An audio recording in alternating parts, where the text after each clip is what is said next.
Chapter 3 general conversation and seeking more information. सामान्य बातचीत और अधिक जानकारी हासिल करना।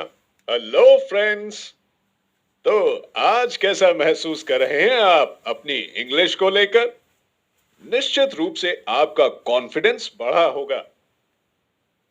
दोस्तों, अपने 30 साल के इंग्लिश टीचिंग एक्सपीरियंस के आधार पर मैं आपसे यकीन के साथ कह सकता हूं कि कोई भी भाषा व्यक्ति स्वयं ही सीखता है, अपने विल पावर या इच्छा शक्ति और प्रैक्टिस से। दुनिया का कोई भी प्रोफेसर आपको एक हद से ज्यादा मदद नहीं कर सकता।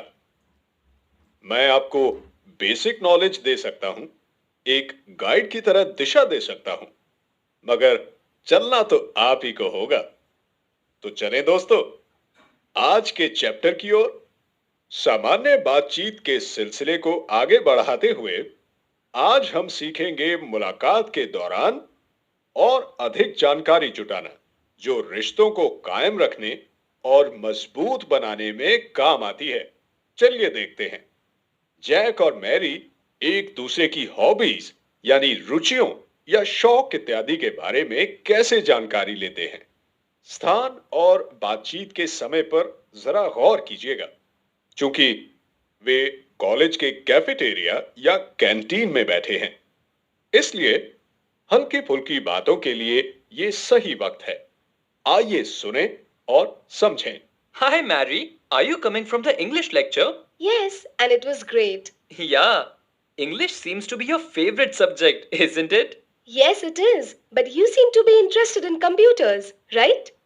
Certainly. You guessed it right. तो देखा आपने, बातों बातों में जैक और मैरी ने किस तरह एक दूसरे के इंटरेस्ट या दिलचस्पी के बारे में जानकर अपना परिचय और गहरा किया।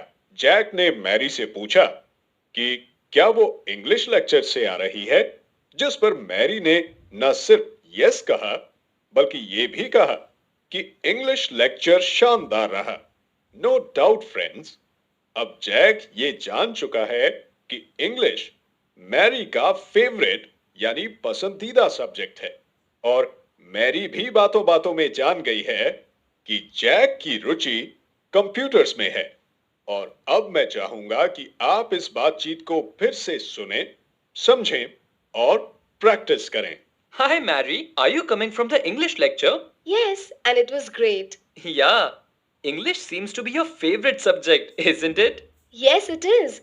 But you seem to be interested in computers, right? Certainly. You guessed it right. कुछ और भी दिलचस्प प्रश्न होते हैं जिनका बातचीत में उपयोग किया जा सकता है। आइए जरा सुने। You like playing football, don't you? Yes, I just love it. And what is your hobby, Mary? Well, I like reading. जो बातचीत आपने सुनी, उसमें कुछ बड़ी कॉमन हॉबीज के क्वेश्चंस शामिल किए गए हैं। ऐसे समय पर कुछ और भी क्वेश्चंस पूछे जा सकते हैं, जैसे Which city do you come from? आप किस शहर से आते हैं? Do you like watching movies? क्या आपको फिल्में पसंद हैं?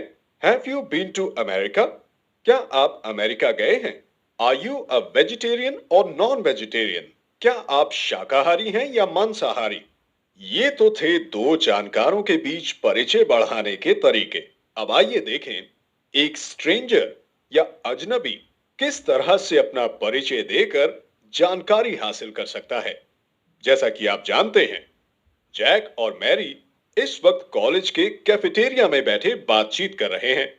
अचानक एक यंग गर्ल उनके पास आती है और मैरी से बातचीत करती है। आप इस पूरे वार्तालाप को ध्यान से सुनिए और देखिए। Hi, I'm Dinah. I'm new to this college. Can you please help me? Hello, I'm Mary. What can I do for you? Actually, I'm looking for the library. Dinah, you have to go straight and then take a right. Thank you so much. You're welcome. तो देखा आपने किस तरह से Diana ने बेझिझक किंतु politely यानी विनम्रता से अपना परिचय दिया और लाइब्रेरी का पता पूछा, और मैरी ने उसको ग्रीट कर उसे जानकारी दी।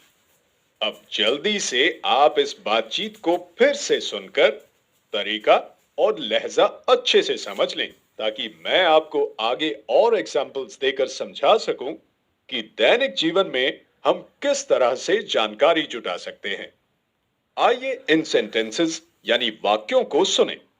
Where is the manager's cabin? Manager का केबिन कहाँ है? Which bus should I take? मैं कौन सी बस लूं? Why is she laughing? वो क्यों हंस रही है? How can I reach the railway station? मैं रेलवे स्टेशन कैसे पहुंच सकता हूं? What is your contact number? आपका कांटेक्ट नंबर क्या है? Who is in charge over here? यहां का प्रभारी कौन है? तो फ्रेंड्स, ये थे आमतौर पर जानकारी हासिल करने के कुछ एग्जाम्पल्स। जैसे जैसे आप इंग्लिश मैजिक के इस कोर्स में आगे बढ़ेंगे और इंग्लिश के बेसिक सिद्धांतों को समझेंगे, आप स्वयं ही अपनी जरूरत अनुसार सेंटेंस बना पाएंगे। यहां मैं आपको बताना चाहूंगा कि इंग्लिश मैजिक की ऑडियो वीडियो मशीन के साथ एक रेडी रेफरेंस गाइड भी दे रहे हैं। आप इसे रोज पढ़ें और प्रैक्टिस करते रहें। तो फ्रेंड्स, आपने देखा होगा, जब हम किसी अजनबी से जानकारी हासिल कर रहे होते हैं तो हम थोड़े से फॉर्मल या औपचारिक अंदाज में बात करते हैं, किंतु डेली रूटीन में अपने फ्रेंड्स, क्लासमेट्स अथवा कोलीग्स यानी सहकर्मियों के साथ हम काफी सहजता से बात करते हैं। हम अक्सर छोटे छोटे वाक्यों या शॉर्ट सेंटेंसेस, जिन्हें इंग्लिश में कॉन्वर्सेशनल फ्रेजेस कहते हैं, का उपयोग करते हैं। आइए इनको सुने व समझें। How is it going?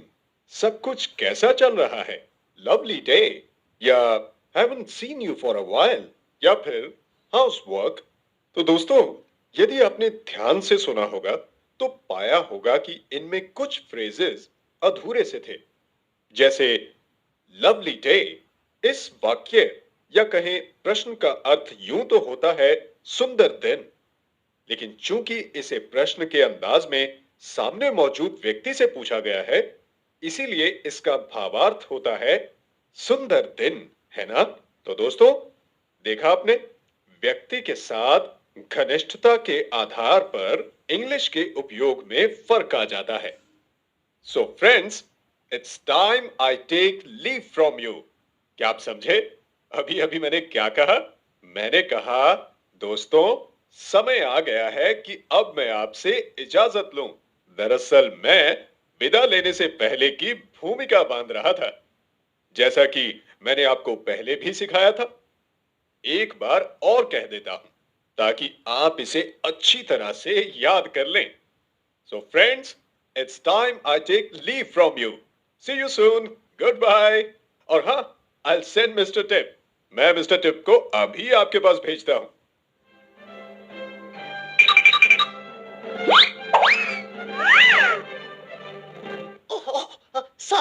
Sorry, friends. I'm really sorry for getting late. आज मैं थोड़ा लेट हो गया।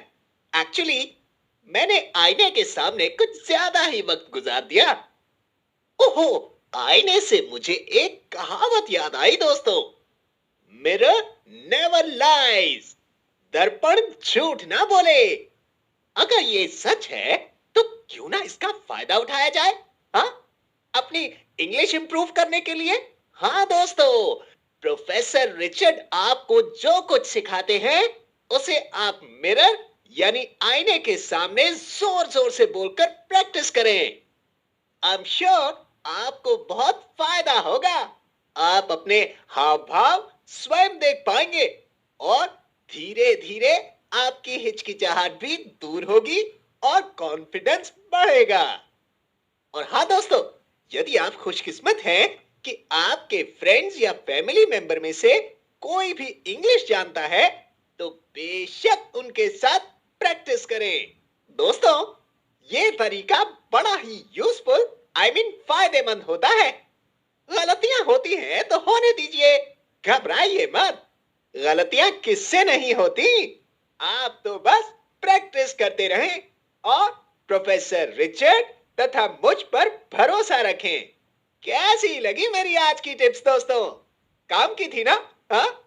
तो चलो जल्दी से मुझे थैंक यू कह दीजिए, जैसे डायना ने मैरी से कहा था। वैसे आप इसे शब्द बदल कर भी कह सकते हैं, जैसे थैंक्स अ लॉट या थैंक्स फॉर योर हेल्प। और अगर कोई यार दोस्त है तो बेझिझक कहिए थैंक्स बडी, थैंक्स फ्रेंड्स। तो अब मेरा भी कर्तव्य बनता है कि मैं आपसे मैरी की तरह कहूं यू आर वेलकम। वैसे दोस्तों, मैं प्लेजर इज माइन या मेंशन नॉट भी कह सकता हूं। वेल दोस्तों, आपने देखा मैंने कैसे बातों बातों में आपको दो चीजें और सिखा दी। इसीलिए कहता हूं दोस्तों, इंग्लिश को टेंशन मत बनने दो। बस इंग्लिश मैजिक कानों पर लगाओ और बोल बोल कर प्रैक्टिस करते जाओ। ओह, चलो चलो से मुझे याद आया, अब मुझे भी चलना चाहिए। I must go. फिर मिलेंगे। सी यू, बाय बाय।